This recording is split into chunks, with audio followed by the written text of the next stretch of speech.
ప్రభువు పేరట మీ అందరికీ శుభాభివందనములు. ఈరోజు మన అనుదిన వాక్య ధ్యానమైన ఎడారిలో సెలయేర్లలోని వాక్యము. నా ప్రాణమా నీవేళ కృంగి ఉన్నావు.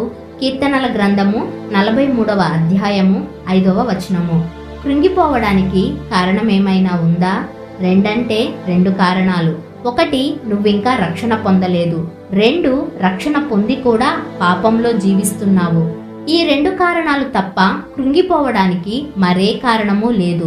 ఎందుకంటే కృంగిపోవలసిన కారణం వస్తే దాన్ని దేవునికి ప్రార్థనలో విన్నవించుకోవచ్చు.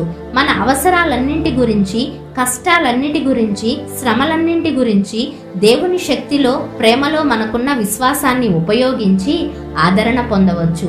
దేవుని యందు నిరీక్షణ ఉంచుము. దీన్ని గుర్తుంచుకోండి. దేవునిలో నిరీక్షణ ఉంచకూడదు అనే సమయం, సందర్భం లేనే లేవు. మన అవసరాలేమైనా, మన ఇబ్బందులేవైనా, మనకి సహాయకులెవరూ లేకపోయినా మన కర్తవ్యం ఒక్కటే, దేవునిలో నిరీక్షణ కలిగి ఉండడం. అందెప్పుడు నిరర్ధకం కాదు. దేవుని దృష్టికి అనుకూలమైన కాలంలో నీకు సహాయం వస్తుంది. జార్జ్ ముల్లర్ అంటున్నాడు, గడిచిన 70 సంవత్సరాల 4 నెలల్లో కొన్ని వేల సార్లు ఈ సత్యాన్ని అనుభవపూర్వకంగా తెలుసుకున్నాను. ఇక సహాయం రావడం అసాధ్యం అనుకున్నప్పుడు సహాయం వచ్చేది. ఎందుకంటే దేవుని మహిమ ఎలాంటిదో మనకి తెలియదు కదా. ఆయన శక్తికి హద్దులు లేవు. మనకి సహాయం చెయ్యాలంటే ఆయన 10,000 సార్లు 10,000 మార్గాల్లో చేయగలడు. పసిపిల్లవాడిలాగా మన సమస్యను ఆయన ముందు ఉంచడమే మన పని. నా విన్నపాలు విని వాటికి నువ్వు జవాబివ్వడానికి నేను అర్హుణ్ణి కాను.